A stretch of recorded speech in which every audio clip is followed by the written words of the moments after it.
Alkisah, suatu masa di Pasundan. Sebuah kerajaan di Pulau Jawa dipimpin oleh seorang raja bernama Prabu Tapa Agung. Raja yang adil dan bijaksana dalam memimpin kerajaannya dan senantiasa mendengarkan keluh kesah rakyatnya. Prabu Tapa Agung mempunyai 2 orang putri cantik dan rupawan, yaitu Purbararang dan Purbasari. Pada suatu hari, Prabu Tapa Agung jatuh sakit karena umurnya yang sudah tidak lagi muda. Prabu Tapa Agung pun berencana mengutarakan wasiat terakhirnya, yaitu menunjuk Purbasari, sang putri kedua, sebagai penerus tahta. Semenjak itu, tahta kerajaan diperebutkan. Kerupawanan dipertahankan dipertaruhkan, titisan dewa turun dari kayangan, berbentuk kera yang tersasar di belantara hutan.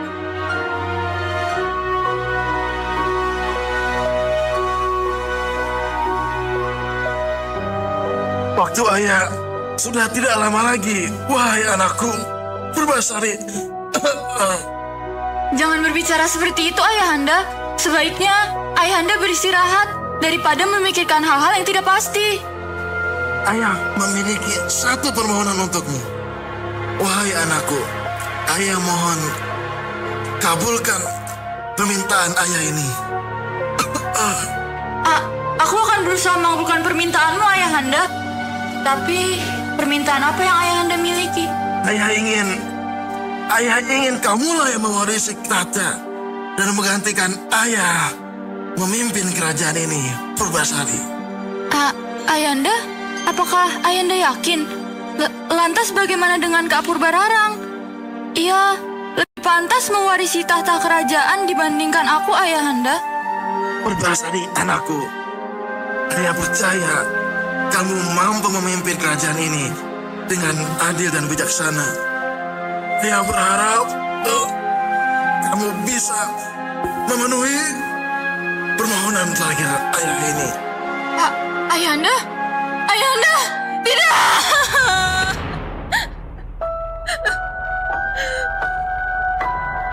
Sedangkan di balik pintu, Purbararang melotot marah saat menyimak percakapan sang raja dan Purbasari. Tidak bisa ia biarkan Purbasari merebut tahta darinya. Purbararang pergi meninggalkan pintu dengan perasaan marah untuk merencanakan cara menyingkirkan Purbasari dari istana agar Purbasari tidak dapat mengklaim tahta kerajaan. Sayang! Ada apa sayangku? Kenapa kamu berlarian begini? Aku baru saja mendengar hal yang sangat tidak masuk akal. Raja telah menurunkan wasiat untuk memberikan kerajaan ini kepada Purbasari. Bisa-bisanya pemilik tahta selanjutnya bukan aku, malah Purbasari.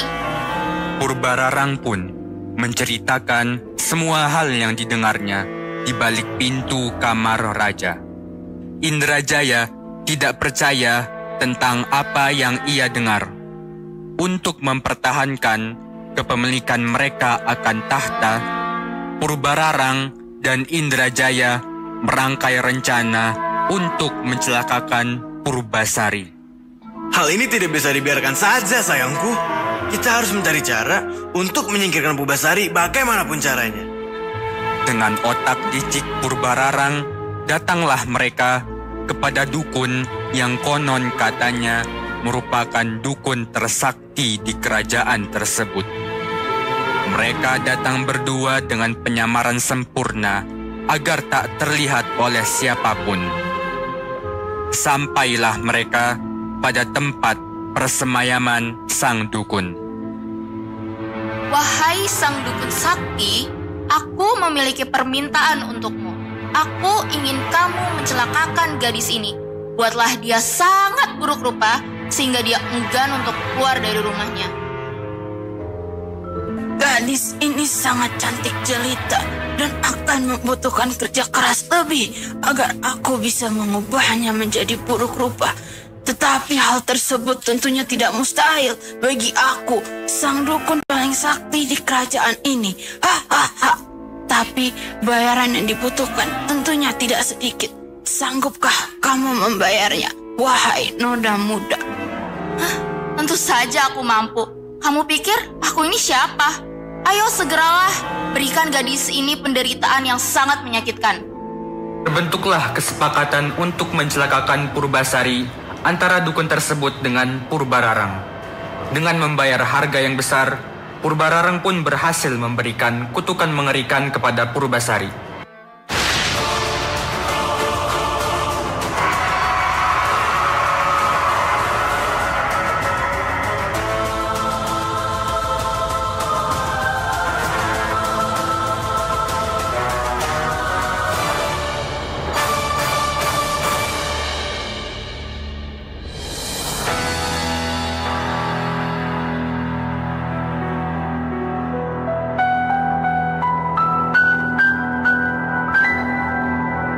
Keesokan paginya di kamar Purbasari, ia terbangun dengan perasaan terkejut melihat sekujur tubuhnya sudah dipenuhi bintik-bintik hitam bernanah. Seolah tidak percaya dengan apa yang ia lihat, Purbasari bergegas bangun untuk melihat pantulan dirinya sendiri di depan cermin. Astaga, apa yang terjadi padaku? Mengapa tubuhku dipenuhi bintik-bintik hitam mengerikan begini? Pengawal, usir si gadis buruk rupa ini. Jangan sampai kutukan menjijikan ini ditularkannya kepada orang lain. Asingkan dia ke hutan belantara seorang diri tanpa pengawasan pengawal. Tinggalkanlah dia hanya dengan sebuah gubuk tua dan persediaan makanan yang sedikit. Baik, Putri. Diusirlah Purbasari keluar dari istana, diantar kedua pengawal raja hingga ke perbatasan hutan belantara. Purbasari dengan perasaan yang sedih dan putus asa berkelana di hutan belantara hingga ia mendengar bunyi gemeresik dari semak belukar.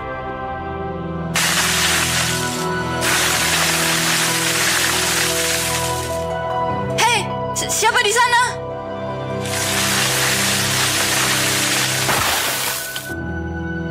Purbasari yang terkejut hanya bisa terpaku saat ia melihat seekor lutung di hadapannya.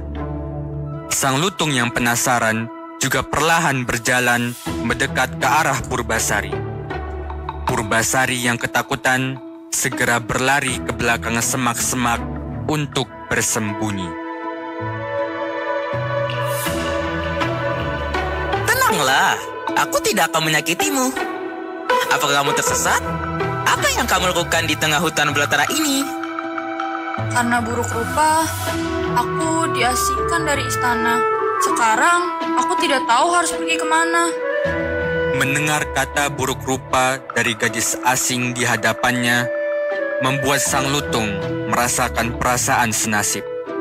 Siapakah namamu, wahai gadis asing? Namaku Purbasari. Nama yang indah, Purbasari. Panggil aja aku, si lutung. Apakah kamu mau ikut denganku, Purbasari? Aku akan memberitahumu tempat untuk tinggal dan mencari makan. Baiklah. Semenjak pertemuan pertama antara Purbasari dan sang lutung, mereka menjadi semakin dekat. Lutung mengajarkan Purbasari cara mencari makan, cara untuk beradaptasi dengan kehidupan di hutan, dan juga mengajak Purbasari bermain dan berkenalan dengan hewan-hewan hutan lainnya. Purbasari juga memberikan nama panggilan Lutung Kasarung kepada sang lutung, yang berarti lutung yang tersasar. Purbasari begitu senang dan betah selama menghabiskan hari-harinya di hutan bersama Lutung Kasarung dan juga hewan-hewan lainnya di hutan.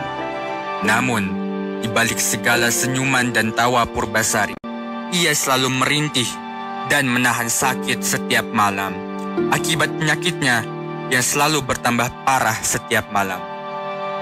Tanpa Purbasari ketahui, sang lutung selalu memperhatikannya dari balik pepohonan dan merasa tidak tega harus melihat temannya kesakitan setiap malam.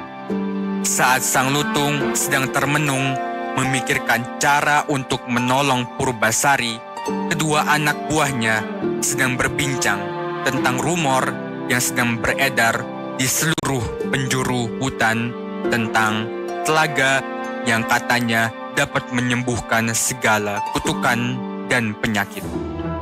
Tak benar ya ada telaga seperti itu di hutan ini?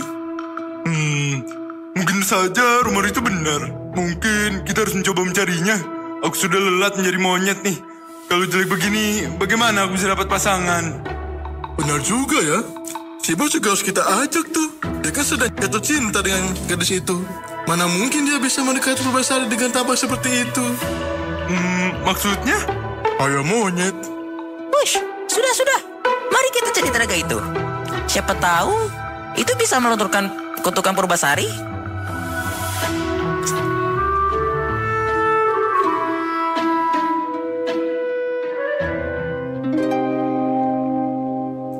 Sang Lutung dan kedua anak buahnya berhasil menemukan telaga ajaib yang dirumorkan.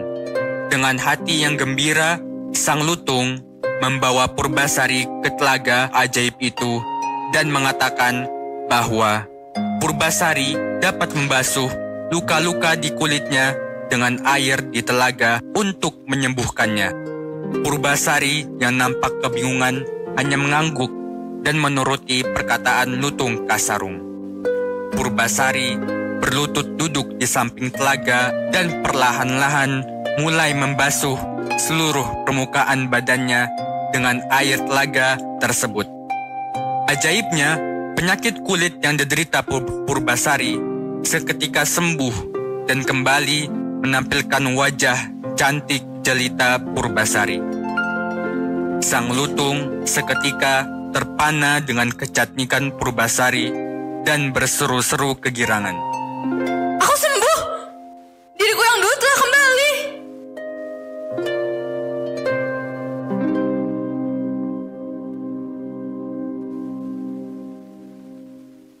Purbararang terkejut setengah mati saat mendengar kabar yang baru saja diterimanya. Ia hampir tidak percaya telinganya sendiri. Purbasari, adik yang selama ini ia pandang lemah dan tidak berdaya, dikatakan telah pulih dari kutukan yang mengubah kulitnya menjadi gelap dan penuh bintik-bintik hitam. Purbararang merasa kakinya melemas, seolah bumi yang ia pijak seketika runtuh. Ia teringat akan kekuatan gaib dan mantra-mantra yang ia gunakan untuk memastikan Purbasari tetap jauh dari tahtanya. Namun, kini semua itu tampak sia-sia. Sayang, tidak mungkin. Itu pasti berita bohong. Mustahil kutukan mengerikan yang telah kita jatuhkan padanya sudah hilang secepat itu. Tenangkan dirimu, sayang. Entah itu berita benar atau bohong, kita harus memastikan hal langsung. Bagaimana kalau kita bawa kembali dia masuk ke istana? Yang benar saja, bahwa dia masuk ke istana, lalu membiarkan dia kembali ke istana ini dan mengambil tahtaku. Tidak, pokoknya tidak mau. Bukan begitu, sayang. Kamu harus membawa dia masuk ke istana untuk menunjukkan kepada orang-orang bahwa kamu adalah pemilik tahta selanjutnya. Bukan Purbasari ataupun orang lain dan tak bisa diganggu-gugat. Benar juga. Baiklah, aku akan membuat tantangan sulit padanya yang tak mungkin bisa dia menangkan sehingga aku bisa mengamankan posisiku di istana. Aku akan tantang dia untuk berkompetisi denganku dengan beradu ketampanan tunangan. Secara dia ini diasingkan di hutan belantara kan? Tidak mungkin dia mendapatkan tunangan di sana.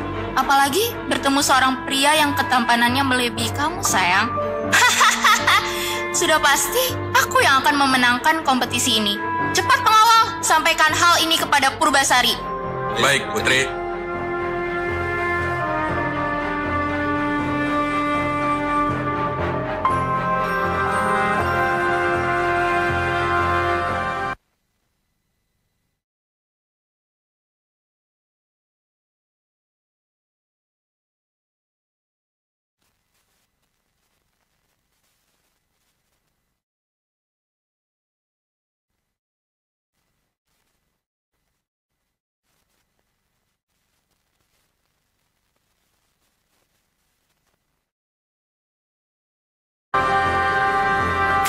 Apa maksudmu? Pak Purbararang ingin aku beradu ketampanan tunangan dengan Sang Indrajaya? Itu mustahil, aku saja tidak punya tunangan. Kami tidak tahu, Putri. Kami hanya ditugaskan menyampaikan berita tersebut. Ini tidak masuk akal. Pak Purbararang pasti sengaja mengusulkan kompetisi yang mustahil ini agar aku tidak mungkin menang. Bagaimana ini, Lutung? Aku harus apa? Bawa saja aku sebagai tunanganmu, Purbasari. Ku sanggup untuk menemanimu dalam kompetisi itu. Tapi, bagaimana caranya? Kamu kan hanya seekor monyet. Tidak apa-apa, Putri. Percayakanlah semua padaku. Baiklah, pengawal. Aku akan menyanggupi permintaan kakakku itu. Sampaikan padanya bahwa aku akan datang ke istana. Dan bagaimanapun caranya, aku pasti akan menang. Setelah menerima tantangan dari Purbararang, Purbasari dan Lutung Kasarung kembali ke kerajaan dengan hati penuh keyakinan. Lutung Kasarung berjalan setia di samping Purbasari. Wajah Purbasari yang lembut memancarkan ketenangan. Meski jauh di lubuk hatinya tersimpan sedikit kekhawatiran. Di kejauhan, pemandangan istana kerajaan berdiri megah, siap menyambut kembalinya sang putri yang selama ini tersingkirkan. Langit cerah, namun awan gelap persaingan dengan Purbararang masih menggantung di cakrawala. Lihat saja Purbasari, aku yang akan memenangkan pertandingan ini. Lihatlah wajahku, bersih, mulus, putih, racikan tabib istana nih. Iya Kak Purbararang, tapi kulitku begini karena air sungai pegunungan loh, gratis. Air sungai pegunungan? Purbasari, kecantikan tuh butuh investasi. Lihat, bibirku merah karena lipstik mahal dari kerajaan tetangga. Wah, kalau aku sih cuma makan buah naga tiap pagi, bibirku jadi merah alami. Oh ya? Tapi lihat kuku-kuku tanganku. Kilapnya sempurna karena perawatan di istana. Kalau kukuku ya cuma kena air hangat saja, jadinya sehat dan bersih terus. Tapi lihat rambutku. Lembut, tebal, dan berkilau. Rahasianya, minyak kemiri dari seberang lautan. Di bawah khusus untukku. Minyak kemiri? Aku sih pakai yang ada di hutan. Sama saja hasilnya. Dia lebih miskin, tapi kenapa selalu berhasil sih? Kak, kita bukan tanding siapa yang lebih ribet kan? Please deh. Lagi pula, tengok siapa yang kau bawa. Seekor lutung. Apa-apaan ini? Ini adalah sebuah penghinaan. Makhluk hitam, dekil, bau, dan berbulu ini tunanganmu. Mungkin dia cukup baik untuk selevel Purbasari. Ya Kak, namanya Lutung Kasarung. Dia sangat baik. Baik? Dia lutung Purbasari. Lihat dia. Beruk. Kau pikir pantas menginjakan kaki di singgasanaku yang mulia ini? Apa yang bisa kau lakukan? Memetik pisang di kebun? Tuh, dengerin, Beruk. Mau? Gila. Aku gak butuh pisang. Aku butuh jawaban, bodoh. Kenapa kau yang jadi tunangannya? Kenapa bukan seorang pangeran tampan? Dasar Beruk. Jika kau kemari hanya ingin berjenaka, pulang sana. Kak, dia baik hati dan setia. Lagi pula apa salahnya? Fisik bukan segalanya kok. Oh iya? Kalau begitu, kenapa kamu tak sekalian menikah dengan pohon pisang saja? Kak, sabar. Kamu akan lihat sebentar lagi. Apa yang aku lihat? Aksi sirkusnya? Atau mungkin dia mau pamer makan pisang pakai satu kaki? Kak, kamu harus bersiap untuk kejutan besar. Keajaiban apa yang kamu maksud? Apa dia bisa berubah jadi manusia atau semacamnya? Tidak mungkin. Justru itu, Kak. Coba perhatikan baik-baik. Di tengah tawa dan cemohan Purbararang, Lutung Kasarung perlahan berdiri dengan tenang. Tanpa peringatan, kabut tebal mulai membumbung dari tanah di sekitarnya, menyelimuti tubuhnya. Asap putih pekat berputar-putar, semakin lama semakin tebal, menutupi Lutung sepenuhnya. Dari balik kepulan asap itu, samar-samar terlihat sosok Lutung yang berubah. Bulu-bulu lebatnya menghilang, digantikan oleh siluet manusia yang tinggi dan gagah. Ketika asap perlahan mulai menipis, muncul sosok pangeran tampan dengan pakaian kerajaan yang mewah. Jubah emas berhiaskan pernak-pernik berkilauan membalut tubuhnya yang tegap. Selamat sore, Putri Purbararang. Perkenalkan, Abdi Pangeran Guru Minda, yang selama ini setia menemani Purbasari dalam wujud sederhana. Apa? Ini gak mungkin. Kamu kan tadinya lutung. Sekarang kamu tampan? Benar, Putri Purbararang. Aku selalu berada di sisi Purbasari, menemaninya dengan kesetiaan. Ternyata aku memang salah. Selama ini aku kira aku yang paling cantik, paling hebat. Tapi bagaimana mungkin aku bisa bersaing kalau tunangan adikku seorang pangeran yang tampan? Kak, ini bukan soal siapa yang punya tunangan paling tampan atau cantik. Ini tentang hati yang baik. Iya, aku mau ngaku kalah Purbasari. Kamu yang menang. Aku terlalu sibuk dengan kesombonganku. Terima kasih, Kak. Yang penting kita tetap saudara dan aku selalu menyayangimu. Apakah kau ada saudara kembar, Pangeran? Apa? Saya tidak, Putri. Abdi hanya untuk Purbasari. Bagaimana? Sekarang mau coba pisang lagi? Aku benci pisang sekarang. Kamu mau kemana? Sayang? Sayang!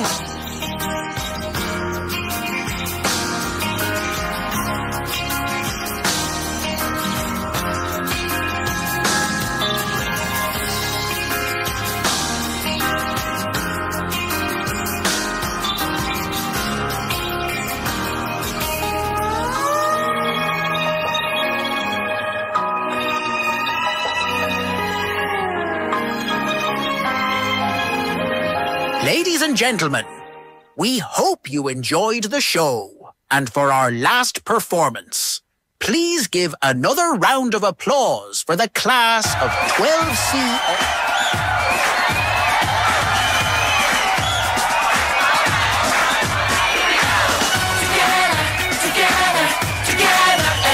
Audio and lighting. Together, come on, let's have some fun. Together, Make-up, costume, and dance coordinators. together, come on, let's do this right. Here and now, it's time for celebration. Treasury and scriptwriters. Figured out, yeah, that all our dreams Property have makers. no limitations. That's what it's all about. Come on now. Actors.